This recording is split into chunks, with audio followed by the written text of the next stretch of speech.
So I'm kind of thinking there are a number of ways we can attack these conversation topics, and I think the easiest and most seamless way to do it is just to kind of read everything as it's given and just respond and react to it. You see, this is a Vancouver Canucks related video. What I wanted to do was talk about Seravalli's hit on Canucks Central from yesterday. This was, of course, Satyr Shah, Dan Riccio. They had Frank on as a guest Monday night, and I wanted to go over a lot of the news and notes that Seravalli presents in this hit, even though not all of them are strictly Vancouver Canucks related. Now, this is mostly a Canucks thing, but Seravalli talks about a bunch of stuff, and Vancouver's like 80% of it. So I'm going to leave a link in the description to the Canucks Central show from yesterday with Dan Riccio and Satyr Shah. Trevor Linden was a guest. They had Seravalli on to talk about the Stanley Cup Final and Canucks trade options. And then there also was a discussion on if the Canucks and the Sabres could be a trade fit with each other. Big shout out over to, of course, Shaw and Riccio, but also a big shout out over to Canucks News Summaries, who summarized a lot of what was talked about by Frank. Here's the recap of Seravalli's interview with Canucks Central. The first opening thought that is discussed here is about Brad Marchand and the Florida Panthers. Seravalli says that he thinks the market for Marchand is probably 3 years, $8 million, maybe 4 years, $8 million, depending on the team. And Frank doesn't think that Marchand would just go to the highest bidder, whomever it is gives him the most money. So, yeah, that's great. Right? I mean, we definitely have had some other conversations about other dudes that might just go to the highest bidder. Whomever it is that gives a player the most money might just get that player to sign with them. Cough, cough, Anaheim, Mitch Marner. Yeah, it's probably going to be Vegas. I don't know. But there is a little bit of Marner talk in this hit, so we can continue on with that. Sounds like it's going to be a pretty methodical process, Seravalli said. The market may end up being more limited than anyone is willing to admit. Only 5 or so teams are going to be in the mix for Mitch Marner. Frank doesn't think there will be any sort of discount on a shorter-term contract, and the Golden Knights would be the team with the biggest want to sign him, but they also do have some roster limitations there. So unlike Brad Marchand, there might only be 5 or so teams that Mitch Marner could potentially sign with, just because his contract demands are going to be so high. There were already talks from some other insiders about a bridge deal being the case here, how he could sign for a 3 or 4 year contract and just keep on upping up his AAV as the cap gets higher. The true Mitch Marner, unadulterated version of him maximizing whatever dollar amount that he's capable of getting on the cap hit.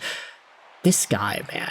Not saying that it's a bad thing to be money hungry, but Marner might just be the most money hungry over loyalty guy that we've ever seen in the National Hockey League. I mean, it's getting ridiculous at this point. Anyways, there have also been some other insiders talking about how Marner might not sign July 1st. How he might actually drag this entire thing out into July and just see what teams are the best fit for him. All that for a bridge deal, potentially? Like, that could be so bizarre. Anyways, let's go back over onto Seravalli's hit and start talking about Vancouver-related stuff. In regards to Buffalo, Frank says that he would be surprised if the Canucks did not call Buffalo about JJ Peterka so far. The Sabres aren't focused on acquiring futures, and it's difficult for the Canucks to put together a trade package that would actually get Buffalo excited. And it also would be difficult to design an offer sheet that Buffalo wouldn't instantly match. Peterka doesn't want to be there, and Frank ends up suggesting a 2-year, $9.5 million AAV offer sheet for Peterka that is almost entirely signing bonuses, since the Sabres don't like to pay those signing bonuses. Byram's trade value isn't as high as it used to be, but the scarcity of his profile still makes him very expensive to acquire. We'd already made a video earlier in today's show talking about how Bowen Byram apparently wants to be a Canuck, and that totally is an angle that we should dive into more over the next few days here. If that guy wants to be in Vancouver, then okay, great. Try to get him and Peterka alongside of each other. Although, of course, Peterka is a lot more of a difficult situation. We already made a video talking about Peterka earlier in today's show as well. We spoke about him, Detroit, and Tampa Bay, if that is in your wheelhouse there. But now diving into some of the other Canucks news and notes, this is what Seravalli talks about in regards to Marco Rossi. He is somebody that the Vancouver Canucks are interested in, but there are concerns over his roster fit. Bill Guerin has made it clear he will not meet Rossi's contract demands, and the Wild view Rossi as a third-line center. Now that's not surprising when you consider how they used him in the Stanley Cup Playoffs this recent stint. They did not give him the light of day. It was very uncomfortable for folks acknowledging that Rossi did get 60 points this previous NHL campaign. That guy just knows how to put the puck in the back of the net, and he knows how to make some pretty good plays. So the fact that there is no top 6 spot for him in Minnesota, hey, it makes sense. The fact that he does want a little bit of a beefier contract, he wants that 7x7 Matt Boldy-ish territory, it makes sense. I think maybe it's a little bit of a stretch to give him that money right now, but you could convince me otherwise because he is really young and he is very talented. I think there's probably a higher likelihood that he fulfills that contract and he's actually worth it than the likelihood is of him becoming a bust and not really living up to that dollar amount. I think he's going to be fine. It's just, if there are concerns about his size, if teams are really thinking that he is too small, then Vancouver could probably take advantage of that, right? Not unless Patrick Allvin is also thinking about the same things. Oh yeah, he is too small. Why would we get this guy? If that's the thought process that starts to come seeping in here, then it becomes a lot more difficult to fully think that Vancouver would be interested. But, I mean, we have seen a lot of other insiders saying that Vancouver is one of the main teams interested, so we'll continue down this path the further we get into the summer. Seravalli then has some more updates on the Canucks guys that are already on the team. On Pius Suter, Vancouver is not willing to pay players based on singular career years. Look at Bo Horvat and Brock Boeser.